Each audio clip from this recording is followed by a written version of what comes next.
ورحمة الله وبركاته. لكل طالب جميل، تعرفني ما تعرفنيش، احنا ركننا على جنب اهو. انا لابس بنص كم والدنيا حر والواحد عرقان على اخره. فالله يبارك لك ان شاء الله باذن الله لما تيجي الدرس ويجي المدرس المحترم ويقول لك يا حبيبي الدنيا بتشتي في الدول المداريه في فصل الصيف، ما تجيش انت تقول له ازاي الدنيا بتشتي والشمس طالعه. يعني ايه المشكله؟ ما هي بتشتي عندنا في مصر اهو، بتشتي والشمس طالعه. ما هي بتشتي على طول يا حبيبي في الشتاء والشمس طالعه، هي سحابه بتيجي بتداريها. مش عايز اتكلم في ماده علميه ومش عايز اتكلم ياما، اللي انا عايز اوصله لك يا حبيبي الطالب المحترم الجميل ان المطر اهي بسم الله ما شاء الله في اي وقت. هات كده يا ابني من قدام عشان الناس شايفه المطر. المطر اهي في اي وقت وفي اي جو ممكن الدنيا تمطر.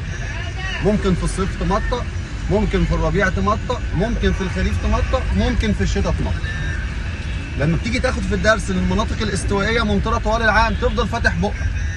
لما تيجي تاخد المناطق المداريه او الموسميه ممطره صيفا تقول لي ازاي؟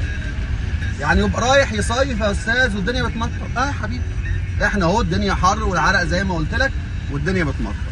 دي مش ماده علميه يا جماعه، بس كنت حابب الفت الانتباه عشان الناس بتنسى. شكرا والسلام عليكم ورحمه الله وبركاته.